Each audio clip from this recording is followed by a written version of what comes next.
if someone broke into your house right now, you wouldn't have time to think.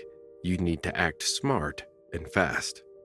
Now, when we talk about home defense, most folks picture something big, full size, loud, but sometimes small is smarter. Sometimes you need something compact enough to keep close, but powerful enough to handle business when things go sideways. Today we're breaking down the smallest pistols that still pack enough punch for home defense in 2025. Let's get into it. In number 1, we have Ruger LCP Max. If I had to trust my life to one small pistol in 2025, just one, it'd be the Ruger LCP Max. You want something that disappears in your waistband or rides easy in a pocket holster. This is it. But don't let the size fool you. It may look cute, but this thing brings serious energy to the table. The original LCP was everywhere. Everyone had one. It was that no-nonsense little pistol you kept as a backup or when you didn't feel like dressing around your gun. But let's be honest, it had a garbage trigger, 0 real sights, and the recoil felt like shaking hands with a stapler. Ruger must have known, because the LCP Max isn't just an upgrade, it's a whole new mindset. The moment you pick it up, you feel it. The grip isn't fat, but it's just enough. It gives you control without betraying the fact that this gun is practically invisible under a t-shirt, and that recoil? Way softer than it has any right to be for a pistol this light. You'd expect a snappy, wrist-jolting pop, but what you get is a surprisingly tame push. Then there's capacity. 10+1 rounds of .380 in a gun this size? That's huge. Most guns in this class like the CAR CW380 or S&W Bodyguard max out at 6 or 7.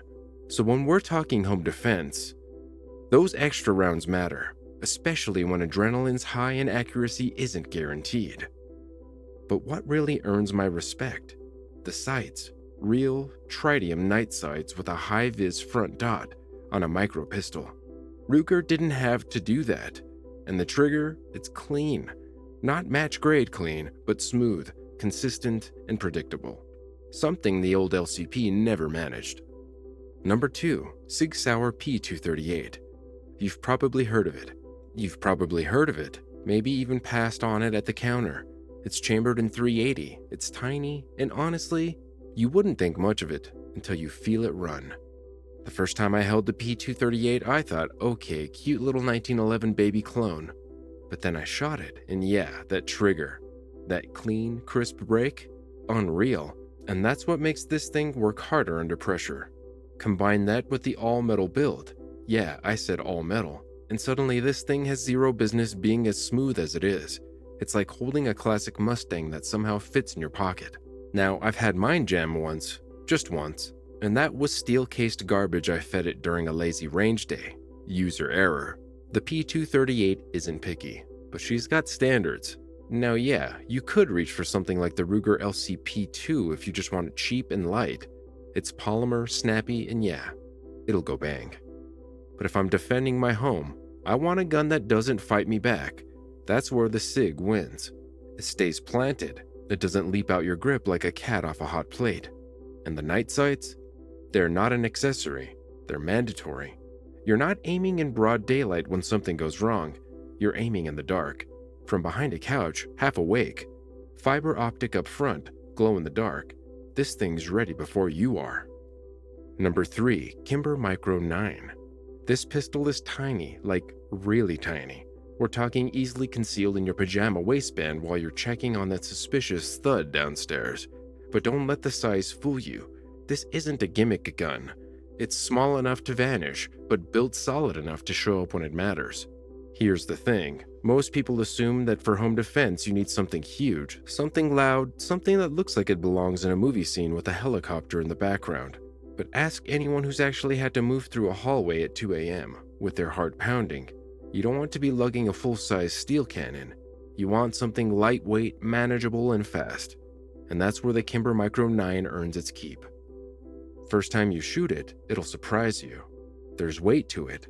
Not heavy, but just enough to eat some of that 9mm recoil. That means you can actually shoot the thing without feeling like it's going to backflip out of your grip.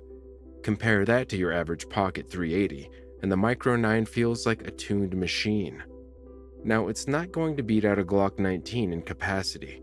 You get 7+1, which I'll admit isn't groundbreaking. But if you're buying a pistol in this size class expecting double stack numbers, you're barking up the wrong barrel.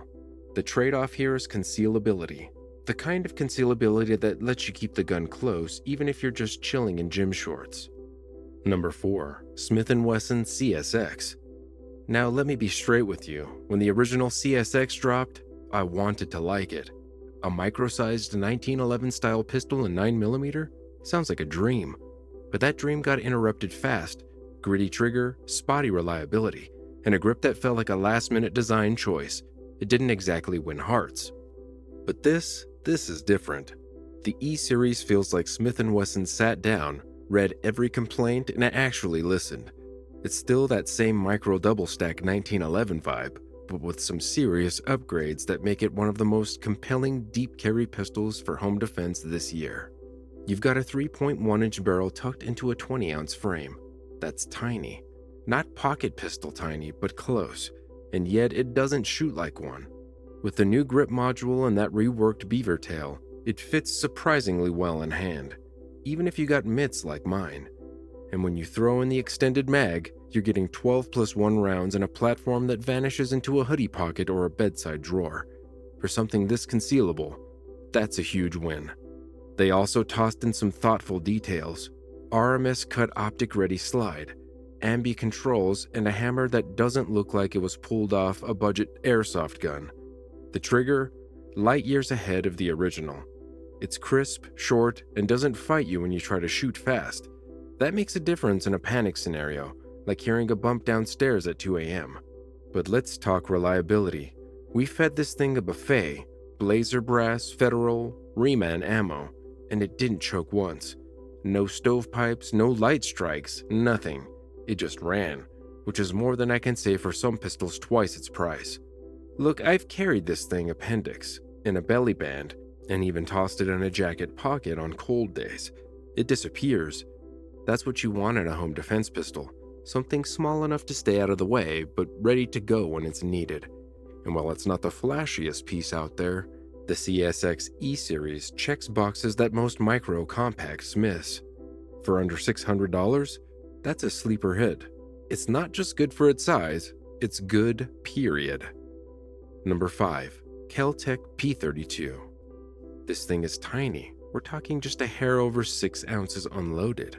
Loaded? Barely over 10 with 8 rounds. And if you throw it into a pocket holster, you're still under 11 ounces.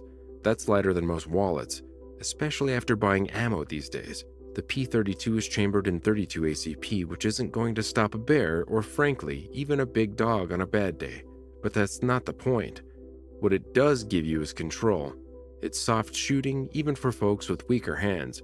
And here's the twist. Unlike most Micro 32s that use a straight blowback system, the P32 runs on short recoil. That's a big deal. That means less snappy behavior, smoother cycling, and a slide that doesn't feel like it wants to jump out of your hand every time you pull the trigger. You get 7+1 rounds in the standard mag, and while Kel-Tec offers a 10-rounder, you've got to ask yourself, if you're extending the grip, why not just get a bigger gun? Personally, I'd keep the flush mag in the gun and maybe stash a 10-rounder as backup. If you're reaching for it, chances are you won't have time to reload anyway. Now, trigger. It's long, it's not breaking any records in crispness, but with no external safety, that longer pull is your insurance policy. It's also part of why I trust carrying this thing deep concealment style. You've got a barely there nub up front and a shallow notch in the back. These are not for 25-yard bullseyes. These are for across-the-room encounters. Point, shoot, survive. That said, it's accurate enough at close range. The groups are tighter than you'd expect from something this small. One heads up for the ammo nerds, 32 ACP is semi-rimmed. That means rim rock is a possibility if you're not careful with what you load. Long overall length FMJ like PMC bronze keeps things reliable. Hollow points? They can cause issues unless you space your mag right. But honestly, in calibers like this, I'm team FMJ all day. Penetration matters more than expansion at this size. Number 6. Smith & Wesson M&P Bodyguard. Now, I used to own this thing. Sold it. Regretted it. Bought it again. Why? because there's something about having a legit defensive option that doesn't weigh you down, doesn't dig into your side, and most importantly, doesn't give itself away. At just over 12 ounces, it disappears in the waistband, the pocket, even a hoodie pouch. That's the real appeal. It's not tactical, it's practical. The trigger? Yeah, it's long. It's not your crisp competition break, but that's not what this is built for. It's hammer-fired, so there's that deliberate pull, but for a home defense gun that might get drawn in a panic, I'd rather have that than a hair trigger. You're not trying to win a match, you're trying to survive a close encounter. Compared to other Micro 380s like the Ruger LCP or the Taurus Spectrum, the Bodyguard feels more refined. It's solid. The finish holds up. It doesn't feel like a toy you pulled out of a cereal box. And while yes, pocket pistols in general tend to be a bit more prone to malfunctions, I personally run defensive ammo. Underwood, Hornady. Through this one without issue. This says a lot. And the sights? Yeah, they're basic. But let's not kid ourselves. You're not lining up a bullseye at 20 yards. This is a bad breath distance gun. You pull, you press, it fires. That's it. That's what it's supposed to do.